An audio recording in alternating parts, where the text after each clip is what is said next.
Hi everyone, the screen share should totally work. Just so you know.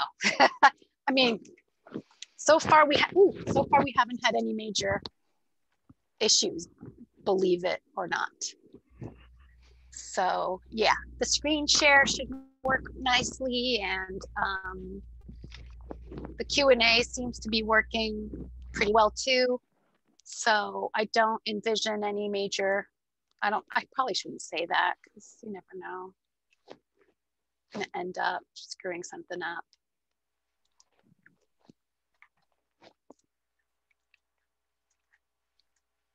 But you got, like, you ladies can totally give it a try.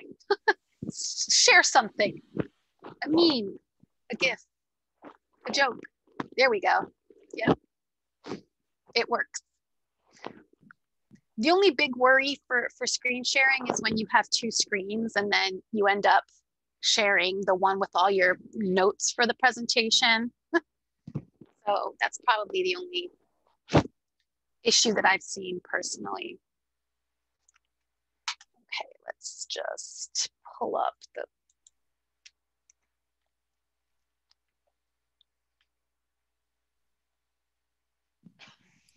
By the way, all sorry for that chat. I meant to send that to Sarah privately. Man, although I would like to give you all hugs too. Yeah, everybody. I mean, I'm of the mind that we all need hugs at the moment. Socially distant hugs. I agree. Yeah. Socially distant, non-COVID transmission. There you go. There you go. Hugs are fabulous. I'm a hugger, so I actually really miss hugs. I miss hugging people who aren't my children. I'm Portuguese, I like them and all. So Portuguese, we hug and kiss on the cheek, and we're just all very weird. Completely. And yes, I am also I'm not tired of hugging my kids. I'm just tired of my kids in general. Ditto. All four of them. Oh. Yeah, you've got double what I have, and I'm tired of my own. How old are yours? 8 and almost 6 next week. Yeah, I have 12, 10, 7, and 4. Oh, are they virtually learning at home with you? So no, not with me, because I have absolutely no aptitude to teach middle schoolers or elementary schoolers. The 4-year-old goes to daycare, which is cool. We're not allowed in, so like I just drop him off at the door and see ya, sucker. So that's pretty good. My 12-year-old's a girl. She's the pandemic is getting to her, so I haven't had the courage to tell her that they're going to be virtual until April. So I think I'm just going to let it go for a while, and then that's so hard. After Christmas, after she gets some gifts, I'll go, well, by the way. So yeah, it's who are you? It just says stream 4. Oh, see, oh yeah. Usually I put a who am I? Good question. Is this like an actual who am I, or I'll go for either. Let me rename. I'll show my face in a second. I'm hosting. She, her. Who am I? God, so many questions. I'm Joan. I'm CrimCon's VP. I'm an assistant professor at Towson University, and awaiting the college vote on my tenure. Oh, I'm going to give you an early congrats. I mean, congrats. Thank you, Shon. I mean, the department voted already, so it would suck. I don't know. Whatever we would want. I mean, I'm in my office at Towson, so no kids, because I think that dad does all the homeschooling. Hi, Joan. Hey. Good to see you. I'm good. How are you, Missy? I'm just bitching about, homeschooling, except that I don't do the homeschooling because they don't respect me. So I leave it to dad, because dad instills the fear of God into them, and I give the kisses and the cuddles and the hugs. So I figure I get the better part. And this is number, I don't know, God, 1, 2, 3, 4, 5, I don't know, like number 4 stream today. So yay. So it's going well. And we have 1 more minute, and we will begin. Let me just, and y'all can go in whatever order you want. If Sarah and Brooke want to go first, and then Stacie and Veronika. Shon, are you on by your lonesome? I am. I'm on by myself, but I actually have another panel at the same time. I know. Sarah told me. Do you want to go? First so that you can jet out and then maybe come back for the Q&A, or? Sure. Yeah, I can try to swap between the two. I mean, it should be fine. I mean, of course, we might not let you come back because I'm vindictive. No, I'm kidding.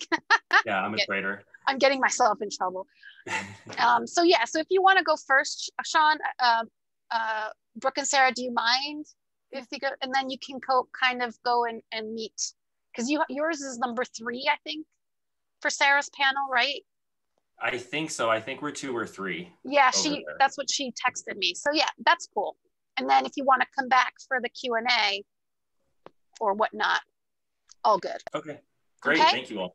Cool. Thank you guys so much for coming to our 1 p.m. panel, Critical Gender Issues. I'm so excited to have you all present. I'm going to be muting myself and hiding myself, because ain't nobody got to see my face the entire time. While we have a strict 10-minute policy, I'm finding that I haven't had to shut anybody up. So that's cool. So just, we'll do the 10 minutes. If I see you wrapping up, I'm not going to come in and go, you're done. You're fine. And so Shon, take it away. Okay.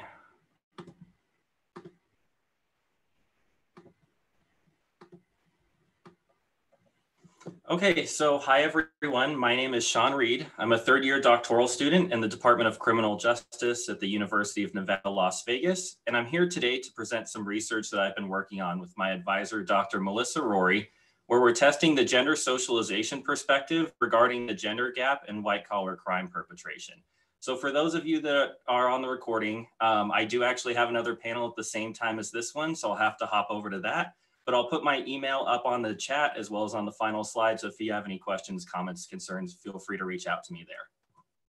So when it comes to crimes against corporations, often we as citizens see it as a non-issue. And largely this is due to the fact that it's often the corporations that are trying to screw us over. But the reality of the situation is that each instance of embezzlement costs a corporation nearly $100,000. So over time, these financial losses can add up, and it can lead to the loss of opportunities and benefits for law-abiding employees. And when we talk about who the average white-collar crime offender is, it's often stated that it's a white man in his late 20s, early 30s, who's highly educated. And while this may be true for more serious white-collar crimes, when we see sort of low-level crimes like embezzlement, we often see relative parity between men and women's perpetration. And this phenomenon has led to one of the greatest debates in the white collar crime literature and has led to the development of two antithetical perspectives. The first of which being the opportunity perspective, which argues that opportunities in the workplace structure women's offending. So specifically, it's argued that women are often promoted to middle management positions, often in accounting departments, where they have more easy access to the finance of the corporation. Thus, embezzlement becomes easier. In comparison to men who are often promoted to the higher echelons of the corporation, so they're more easily able to engage in these sort of large corporate crime schemes. Opposite to this, you have the gender socialization perspective, which often focuses on gender norms as well as the ways in which men or women are socialized. So for men, it's argued that they're often socialized to be competitive and the breadwinners of the home. So they engage in these sort of larger financial gains through their corporate schemes as a means of providing for their families and proving their manhood. Women, on the other hand, it's argued, are often socialized to be more caring, nurturing, and less willing to victimize others. So they engage in these sort of lower level corporate crime schemes, netting lower gains. But as I described the typical offender, I mentioned that it's often a white man. And some recent literature has argued that racial isolation as well as racial privilege structures whites' behaviors in the corporate workplace and leads them more likely to engage in corporate crime. So for the current study, we aim to test a few of these things. The first is we're testing for the socialization perspective by controlling for the opportunity perspective through the use of a vignette. Next, we want to further the socialization perspective by testing how influences of threat to gender identity can structure criminal behavior. And finally, we're taking a sort of lax intersectional look at how gender category and white racial identity intersect to structure offending. So for the current study, we gathered our sample using Amazon's Mechanical Turk service, and we replicated the survey design of Wilder et al. And Harrison and Michelson, which essentially creates a 2x2 experimental design aimed at presenting gender identity threat to participants. So as you can see from this figure here regarding the men in the control group completed the BEM sex role inventory and then were given a falsified score, which they were told was placed in the average male range. Men in the threatening category or the experimental group were told that their identity score fell on sort of the borderline of the average female range. And this has been pretty successful in prior studies in implementing threat. Following the administration of this, participants read through a white collar crime vignette scenario where they were told that they were a middle management manager in a accounting department in a Fortune 500 company. And they're told that they can siphon out a few $1,000s from the corporate accounts and place them into their own personal accounts, and it would be unlikely to be noticed unless a major audit occurred.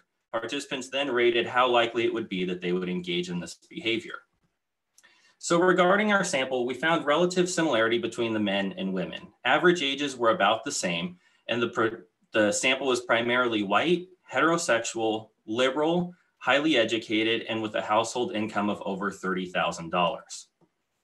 So to jump into our findings, what you're seeing here are the results of a series of t-tests. First, we wanted to see if in our sample there were any significant differences between men and women's perpetration. Based off of the opportunity perspective, we hypothesized that they would be relatively similar. But what you can see here is that men report a significantly higher likelihood of offending in comparison to women. Next, as you can see by the bottom two diagrams, we're testing to see if there's within group differences for those in the experimental versus the control conditions.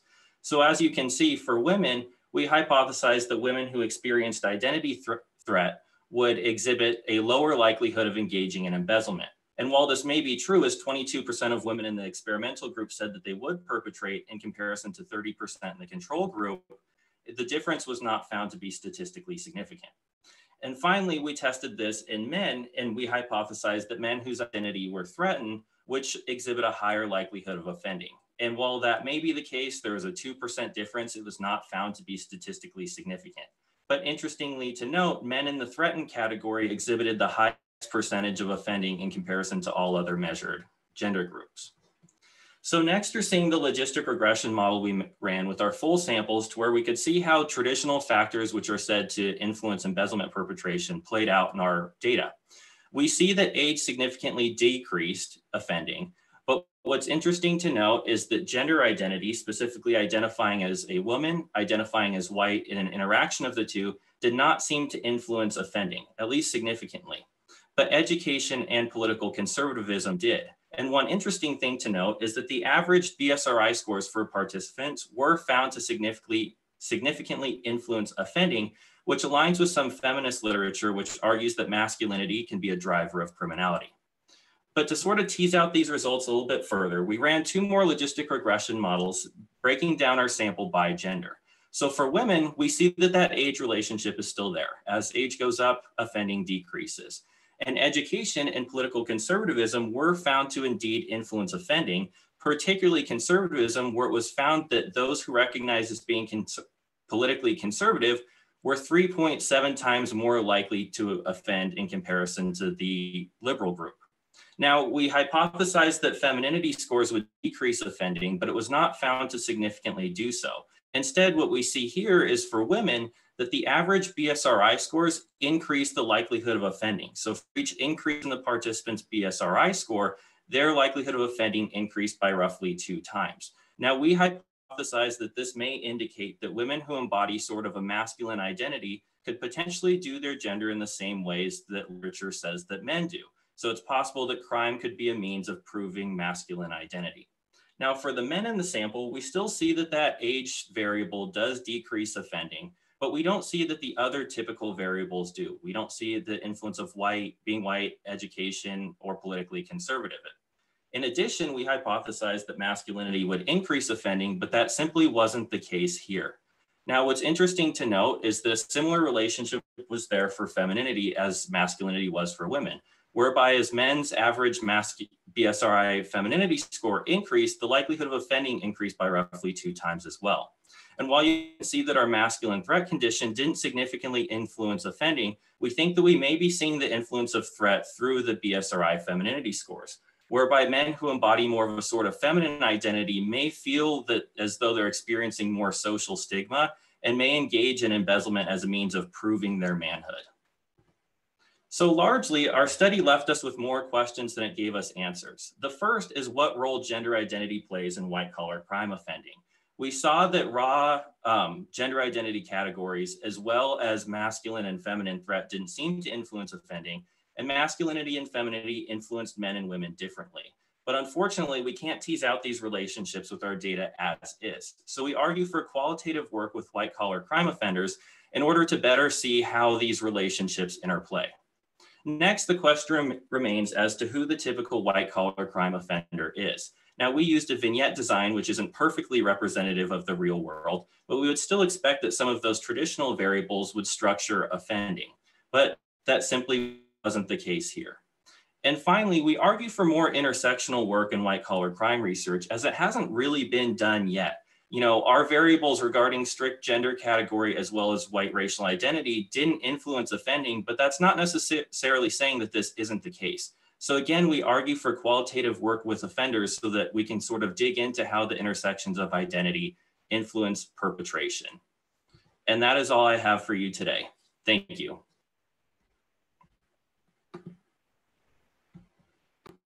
Thanks so much, Shon. Awesome. Sarah and Brooke, take it away. All righty, so my name's Sarah Pryor. I'm from Michigan State University. My colleague and friend from afar, Brooke de Heer from Northern Arizona University. So we're looking at campus sexual violence as a form of sexual terrorism. And so just to sort of orient you to what our project is looking at is we're really trying to understand the role of institutes of higher education as institutions in terms of their perpetuation of environments where sexual violence is common and is normalized. So we're trying to shift from an individual level focus and an individual level analysis to look at an institutional level analysis to see how colleges and universities choose brand management over student safety. And so these are just some examples of recent cases that have cost universities lots of money for their mishandling of sexual violence and sexual assault on their campuses, both in terms of faculty and or medical staff perpetration, but also student to student perpetration, and the ways in which universities universities often cover up and or provide excuses for, or any number of things in terms of protecting the institution as a brand, rather than looking at how students are negatively impacted by this. And so to do that, we're using Carol Sheffield's theoretical frame of sexual terrorism. And so what Sheffield does is she looks at sexual violence as a kind of terrorism. And so she uses terrorism literature to think about how these sort of everyday, almost mundane ways in which we think about gendered violence are perpetuated. And so she uses the frames of ideology, propaganda, voluntary compliance, amorality, and perceptions of the perpetrator, and takes what we know from sort of broader terrorism studies to apply it to these more sort of mundane everyday interactions. So for example, when we're thinking about ideology, we're looking at the ways that institutions perpetuate sexual violence, both in terms of patriarchy and in terms of masculinity. When we think about propaganda, we're looking at issues of rape culture and pornography. When we're looking at voluntary compliance, we're looking at the ways in which victim blaming comes into it, and rape myths sort of perpetuate this environment. When we're looking at amorality, we're looking particularly at the ways that this behavior can often be normalized and condoned. So for example, the ways when the Baylor case came out and students talked about it as a bonding, right?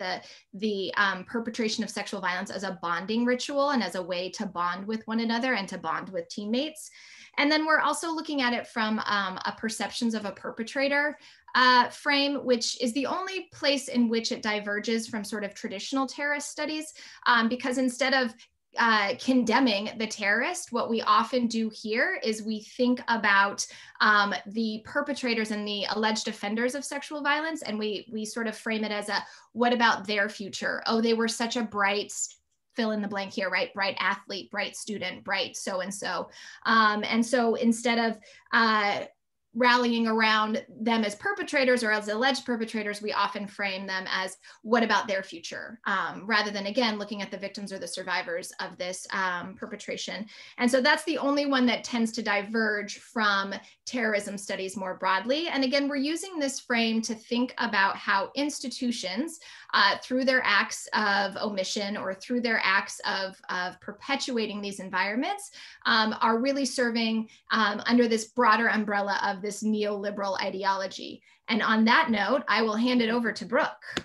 Thanks, Sarah. Can you go to the next slide? Perfect. Yep. Thank you. Great. So that's a great transition.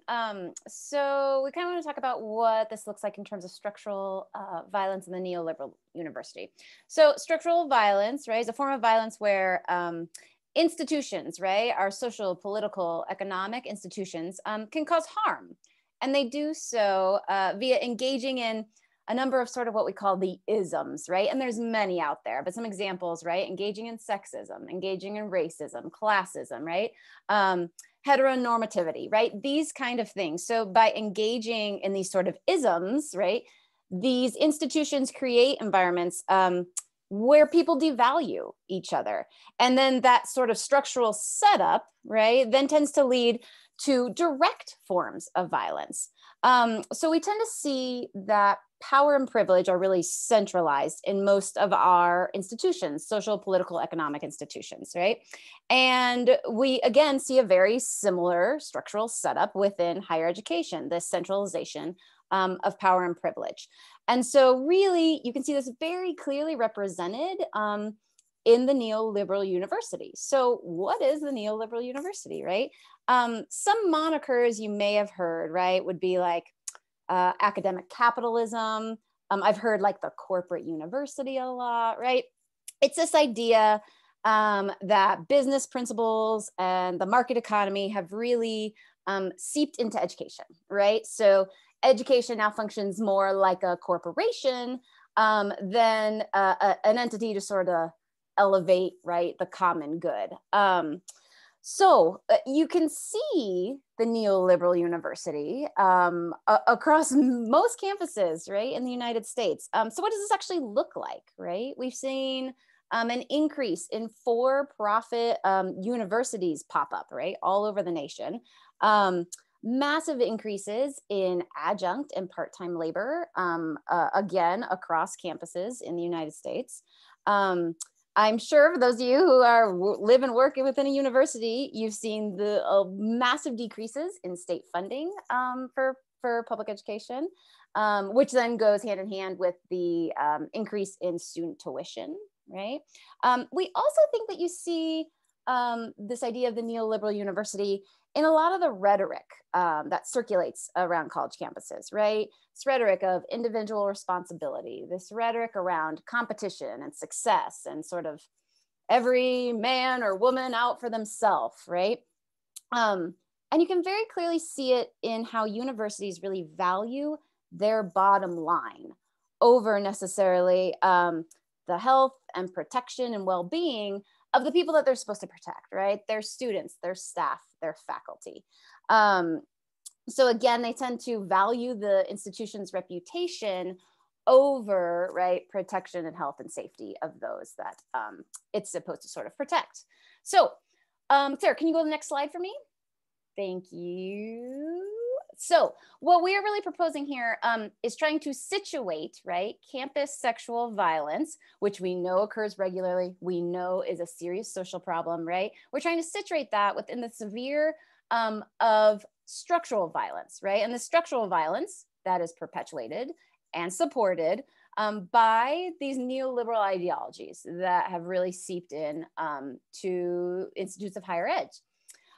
So this then sort of manifests in a state of what we call sexual terrorism that now exists in one of our most valued social institutions, right? Colleges and universities.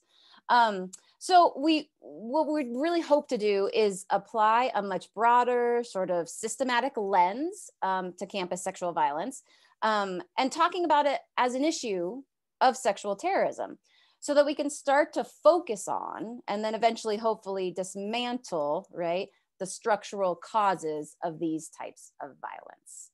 I think that's all I have.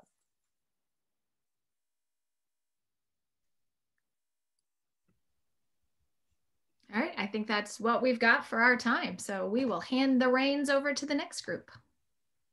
Thank you so much. I think that's us.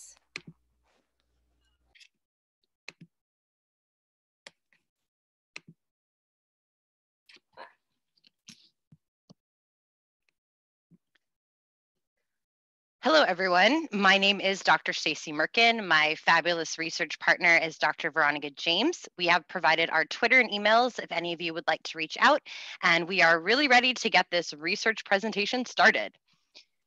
Veronyka, please go to the second slide. Perfect. Okay, so the purpose of our exploratory research was to examine victimization experienced by attendees at criminal justice conferences, although we do have a little star there that indicates we did receive some responses from other academic discipline conferences as well. The types of victimization we wanted to explore were, one, property crimes. So for example, theft and vandalism of property. 2, violent crime, which included crimes classified as violent but non-sexual, such as robbery, simple assault, and aggravated assault. 3, unwanted sexual touching, which includes touching by another individual of any part of the body which is considered inappropriate. So pinching of the butt, grabbing of the breast, groping, those are 3 examples. We also looked at unwanted sexual acts, which were other than touching, which include forced oral sex, forced anal sex, and penetration with any objects. These were to capture both male and female victims and transgender victims. So it was a catch-all for everybody. And also unwanted sexual intercourse, which was based on the old UCR definition, which applied only to female victims. So forcible rape. We used both a convenience and random sampling in 2 different waves to collect our data. So the first wave was the use of Facebook and Twitter, which then kind of turned into a snowball sample of individuals passing the survey to various individuals through social media, but also to actual membership lists of other conferences.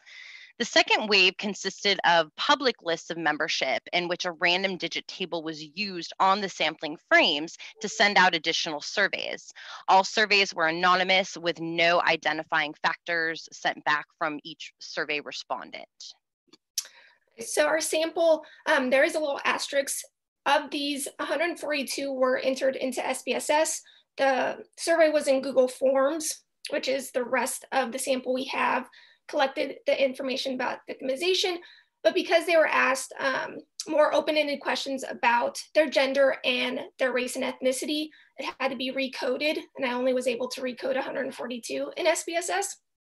But the sample was predominantly female, ages ranged from 22 to 77, and it was predominantly white as well. Cool.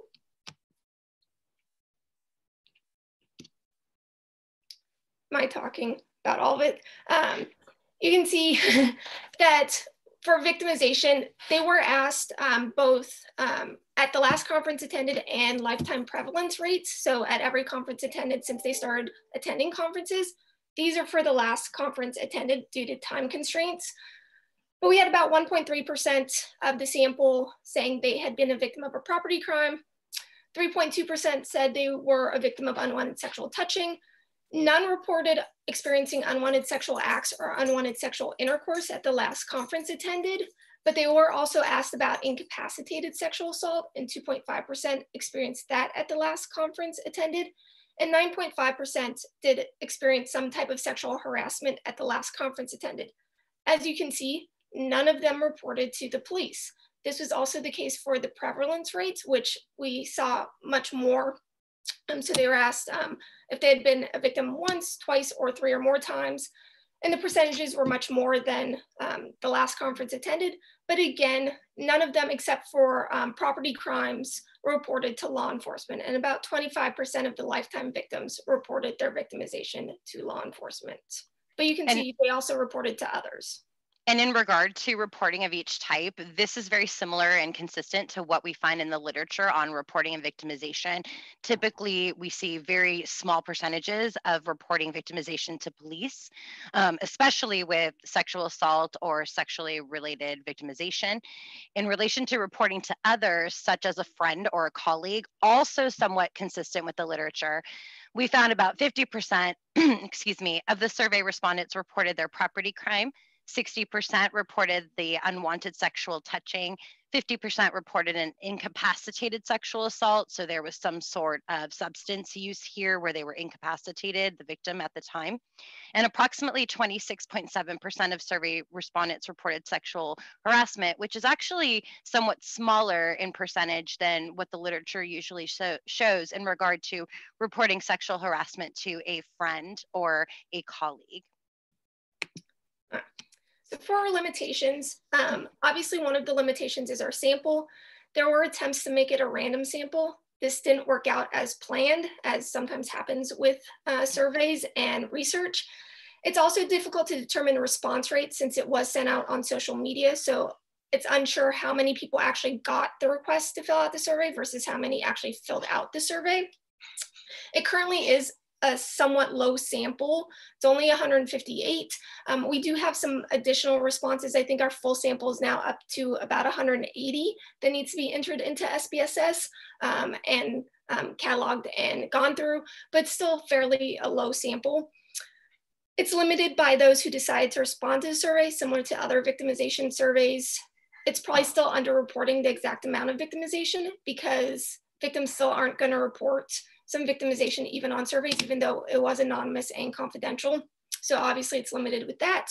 And it's also limited by not receiving data on some of the questions asked. So although I think it was a total of like 150 something questions, there are a lot of questions, but a lot of skip patterns. So a lot of the questions didn't apply to everybody taking the survey. But even some of the questions that did apply, like they were asked the last conference attendance, the victimization, what conference that was, the majority of respondents didn't answer that question. So there's a lot of missing data. So this also limits what we can do with that. We don't know, we assume, and we shouldn't assume with research, but we assume a lot of this went to individuals who the last conference attended would be a criminological conference because of how we sent it out. But it could have also been another conference. And we don't have that data because a lot of people didn't answer that question. In terms of future research, these results, again, are, we cannot stress enough, very preliminary, and we plan to conduct further analysis with the data. We do have several research that has come in that we still need to go ahead and analyze and code. And once we do so, we plan to also do a comparative study of criminal justice criminology attendees to other disciplines to compare victimization at various academic conferences. We are really curious to know whether victimization is occurring more or less at conferences and other disciplines, as well as reporting patterns, because typically in our discipline, we are taught and we teach as well to report victimization. And it's very interesting to see in our own field where there is a lack of reporting to police, as well as even the percentages of reporting to friends and colleagues, they're still not as high as we would have imagined to be, but this all could change with the remaining data that we plan to examine. Yeah. Thank you very much. I just have one additional point. It's also interesting to note, and something we'll want to further look at, is that they were asked if they were a victim in the future, if they would report, and overwhelmingly most people said they would, but when it comes down to actual reporting, we have a lot of zeros. So it's interesting to know why there's that disconnect with, I would report tomorrow, but when it actually happens, they don't end up reporting. Thank you. Stop that.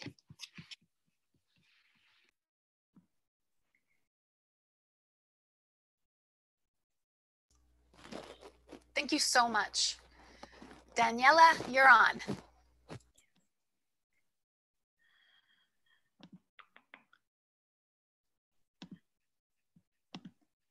Okay, so great. So hi everyone, I'm Daniela and I'm going to be talking about crime and punishment in Chile, specifically about the relationship between authoritarianism and juvenile justice.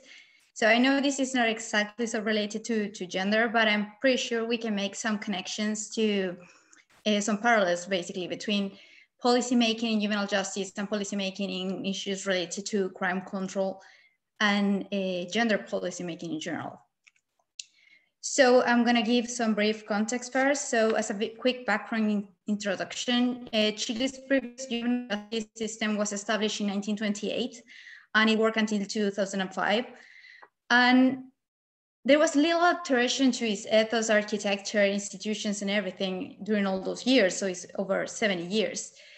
This system was basically working under a tutelary approach, which meant that it worked under protection and education principles. And under these principles, children are understood as objects of rights, and that settles them as state's responsibility, which means there were no procedural guarantees. Basically, they were under judge's discretion solely. There was no need to present evidence, to assess guilt, to make any of the decisions. This system was also highly criticized for being discriminatory, as most children who will go to this system were the children of the poor. While people who had more money, they will say, oh no, we can protect our kids, and the kids will remain in those families no matter what kind of attitude was presented or sort of behavior. The other problem with this system was that they made no difference between cases of offending and protection or between children and adolescents. And every person who was over 16 years of age, if they proved to have discernment, that is the capacity to discriminate right from wrong, they will go to the adult system. So then they changed it in 2005, even though the new system wasn't implemented until 2007, to the current juvenile justice system, which is called the Law of Adolescents Penal Responsibility. So this new system was based in a responsibility approach. They work on the responsibilization and education principles. So they saw children and, well, mostly adolescents, because they only deal with people who is between 14 years of age and 18 years of age, as subjects of rights. This meant that they had procedural rights. They had like the recognition of a voice. They could speak in the process. They could have a defendant. There was a prosecutor, and they could only be tried for offenses that were previously stated, and not just under the reason that, for example, oh, we need to protect them, so we can just send them to custody or anything like that. However, this system was also highly considered punitive. Why? Well, basically because it adulticized young people. It treats them like adult persons because it worked under the same institutions, the same staff, the same logics of the adult system. They were going through exactly the same procedure. They will judge by the exact same people. There was no necessity to have like specialized training to deal with young people. And they were also being charged by the same offenses. The difference was in the kind of penalty they could get. There was also a disregard of the recommendation of the UN Convention of the Rights of the Child, because even though now they changed the old tutelary system to due process, the decision, for example, to imprison young people were way over the limits set by the UNCRC. So for example, young people could be in prison for up to 10 years. So you could be 17 and you will be leaving prison at 27. And there was also a high prevalence of still tutelary logics. They will still seen as we need to re-educate them. We need to send them to the system so they learn to be productive citizens who can participate productively in society. So that hadn't changed all that much. Now, the question I was asking when I made the presentation and when I was doing my research, my PhD, basically was how come that we have this system that we needed to change? We have this old system that we disagree with. We thought, okay, this is punitive, this doesn't work, it doesn't treat young people with respect and doesn't give proper space for them as, you know, people, as subjects of rights. And we even based on our new system in the UNCRC and other international human rights recommendations. So how come? And here is very important to point out that Chile was under an authoritarian regime between 1973 and 1989. And the dictatorship ended with a referendum that led to presidential elections in 1989 and the first democratic government in 1990. So to all the other contexts of, okay, this is not what we want anymore, we want to change our system, we want to respect rights, we are following international conventions, we need to add a socio-political context of redemocratization and of like the predomination of right discourses. So how does it happen? And the answer, which is basically the parallel that when we may connect to gender, basically, gender policies and all that, is that the answer is the policymaking process.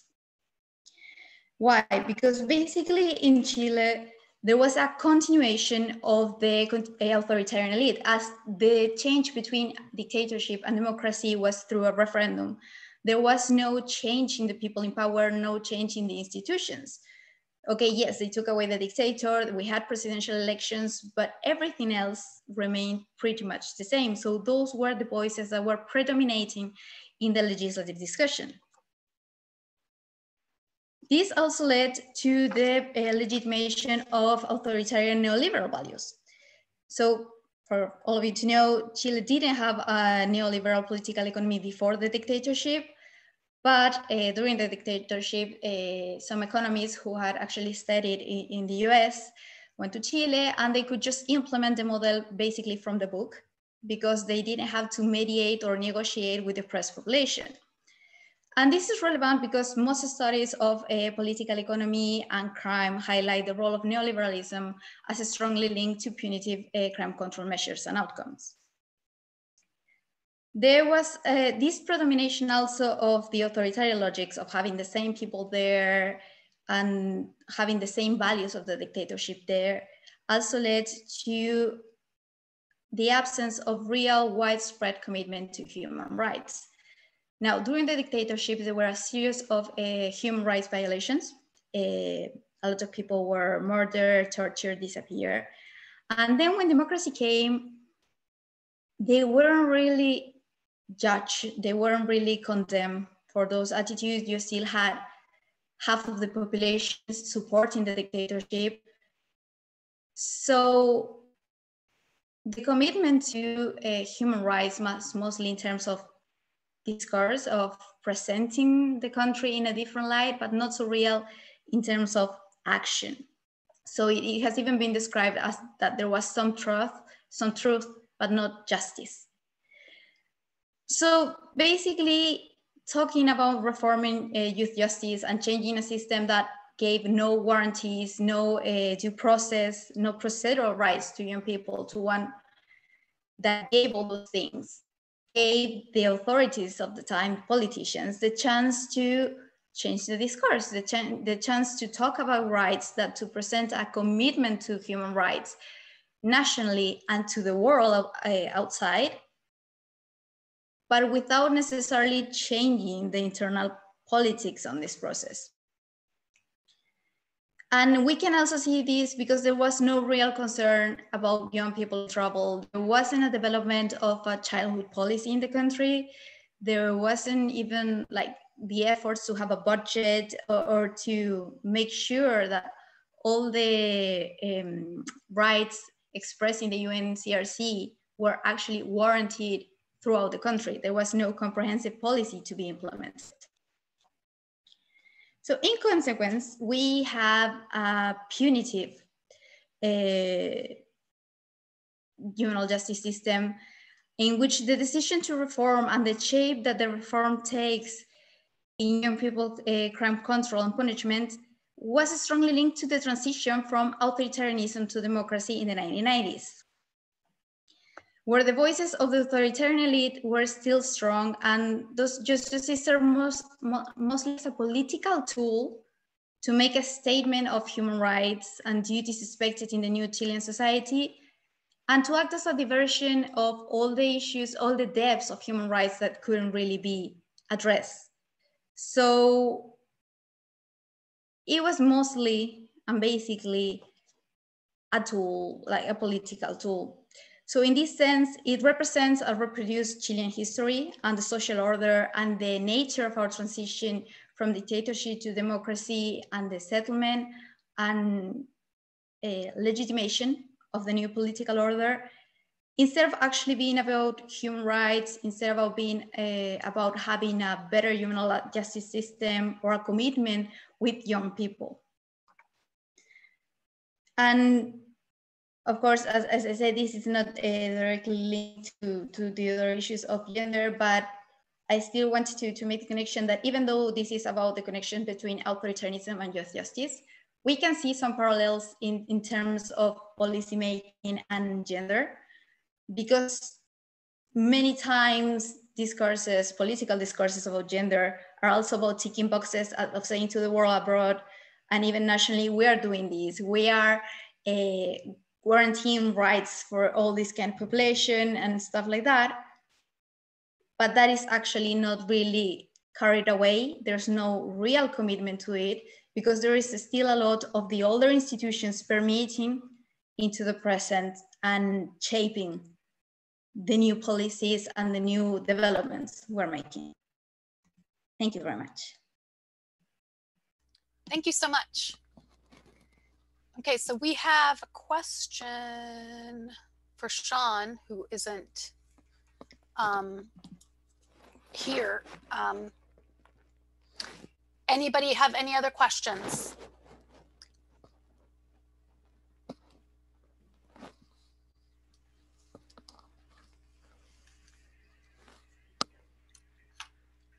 You can post it in the chat or you can post it in the Q&A.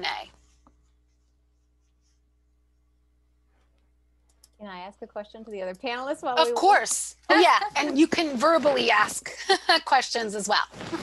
Oh, there's Shon is oh, and Shon's back. But no, ask a question, Brooke. Okay, I'll ask real quick. Stacie, Veronica, I was just curious, did your data capture people who had experienced any sort of that victimization just generally, or if they had experienced it, if they knew by other people at the conference, or just in, you know, that general population of the whatever city that conference was in? Like, well, I'm curious if it was, any of it was specific to other people at the conference had maybe been the perpetrators of that type of crime as well. They were so kind of, yes. They were asked if they knew who was the perpetrator of their victimization. Do I have that data to give you right now? No, I do not, because I'm still inputting it and cleaning it up in SPSS. So part of the problem is, it was, I had to, because my university, when I was at the university, didn't have like SurveyMonkey or anything like that. So I had to use Google Forms, which was the bane of my existence to put it together in the first place. But gathering that data, yes, it can export into SPSS.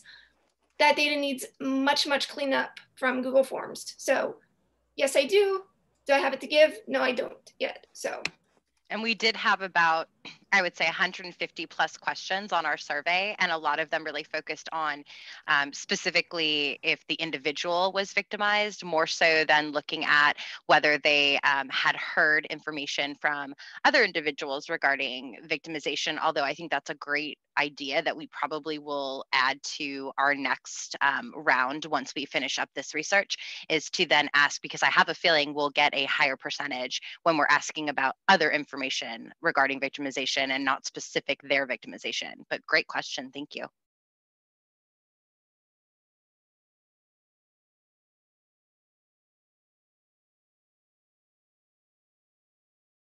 Shon, you have a question in the Q&A.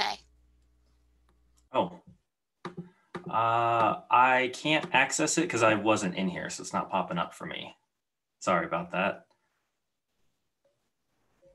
Does anyone mind posting it in the chat for me? Here, I'll read it out for you. Oh, great, thank you. Because it's anonymous, so I don't know who did it. Let me see if I could, no. Doesn't BSRI use highly problematic, stereotypical, patriarchal descriptions of masculinity and femininity? Is it really still useful? Yes, it Thank you, does. Sarah. Sorry. Yes, it does. It does use, pretty patriarchal, stereotypical descriptions, and that's an issue I have with the scale. Regarding its utility, it has measured fairly consistently over time. There's been a few validation studies and even meta-analyses since its inception in the 1970s that have shown that it still measures relatively similar over time. There's been more variation in the scores for women than for men. But a big part of the reason why we used that was because the experimental condition measure had been very successful in prior studies, yet those prior studies had focused more so on ideology rather than behavior. So part of the purpose of the study, which I didn't talk about for the sake of time, was to see if whether this instrument or a measure could still influence threat across behaviors in the same way as it does ideology. We didn't particularly find that it did, but we did administer our survey online versus in person. And the prior studies had all used college samples, and ours was just a convenient sample of the US. So we found that it wasn't successful in that regard. But yes, that is an issue with the scale. And when you look at some of the more recent masculinity scales, I think they've gotten away from that a little bit, but a lot of them, a big issue is that don't both offer a measure of masculinity and femininity too.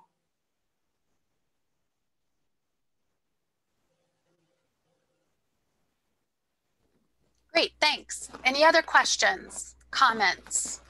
Thank you all for the great presentations, and thank you all to all the attendees. We still have time for a couple of questions.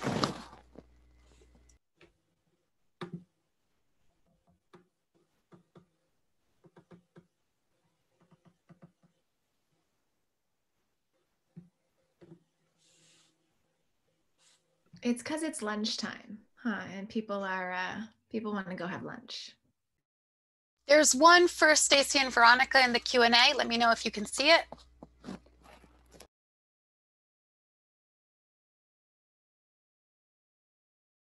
And yes, I agree about the lunch. Okay. So again, I don't have the data. I kind of gathered it. So I did ask, not exactly, but at which conference this occurred.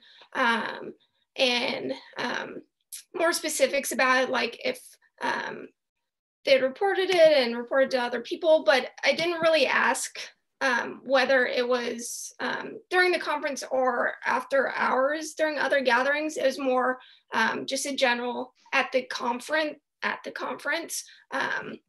So it wasn't really disaggregated, but that's a good idea for future research to kind of disaggregate that, to look at if it was during the conference or after hours, like after people were hanging out socially in those after hours of the conference. But no, I didn't ask that specifically, or we didn't ask that specifically on the survey, so.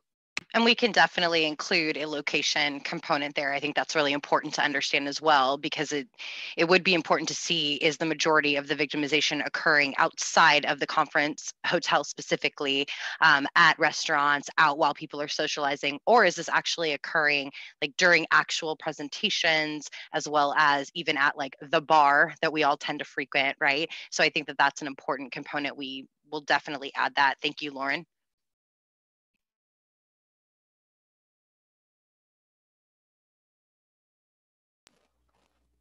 Thank you everyone for participating. This has been an awesome opportunity to listen and see your presentations. Attendance has also been great. And if no one has any questions, I will close us down so that people can get some food and then attend more CrimCon presentations. Thank you all so much. This was really great. Thanks, everybody. Thank you for accommodating me jumping back and forth. Thank you, Joan. Payment, Shon. I will pay it forward. Excellent moderation, Joan. Thank you. Thank you. Take care. Buffy the Vampire slays and rules. Just saying. Yes, yes, she does. Bye, everyone. Stay healthy. Bye. Bye all.